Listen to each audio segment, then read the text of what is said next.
folks. Rick Wedell here. I'm the Chief Investment Officer at RFG. Thought we'd come to you today with a brief market update, kind of let you know what's going on out there.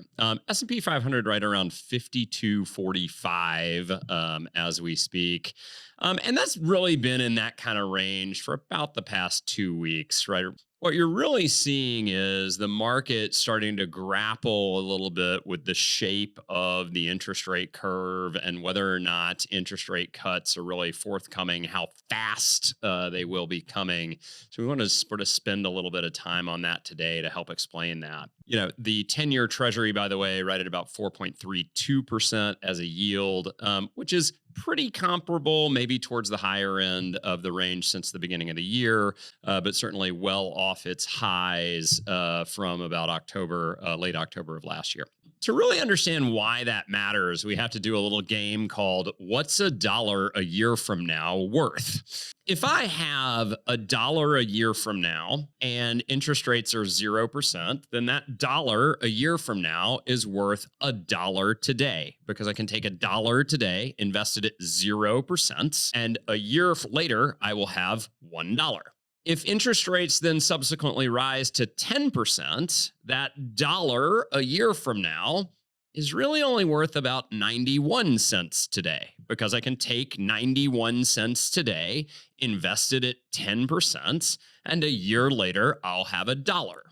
And the important thing about that mathematics is that as interest rates went up, as they went from 0 to 10%, the value of a dollar a year from now went down, right? It went down by about 10%, actually. That's not a coincidence. And it helps explain why when interest rates move upwards, all else equal, stock prices fall because most stocks are just promises of future earnings, right? You know, if I own a stock, I expect that I'm going to get a certain earnings out of that stock over the course of the next 5, 10, 15, 20 years, depending on what your hold time is. And the price of that stock is reflective of the value of the future cash flows that I'm going to get from owning that stock. So all else equal, as interest rates rise, the value of that cash flow falls, which explains why investors are so sensitive to what Jerome Powell and the rest of the gang at the Fed are doing in terms of moving interest rates around.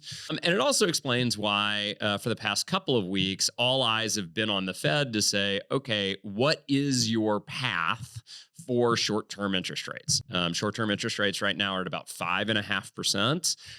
The Fed has said pretty convincingly that their plan is to start to lower those this year, and that they are lowering that because inflation is starting to move down to trend line of about 2%.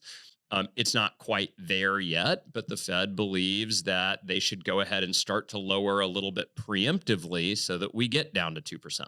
As economic data has come in a little bit stronger than people have expected, that has maybe caused some folks to be a little concerned about whether or not the Fed will cut or not, or how fast they will cut or not, which is changing the expectation for longer term interest rates. Once again, that 10-year Treasury kind of slowly creeping higher. And as that Treasury note slowly creeps higher, stock market valuations tend to slowly adjust downwards. And that's what you've kind of seen over the past couple of weeks. A little bit of creep up in Treasuries, a little bit of sort of stabilization of equity prices. And it all has to do with interest rates and people's expectations for how the Fed is going to behave for the rest of the year.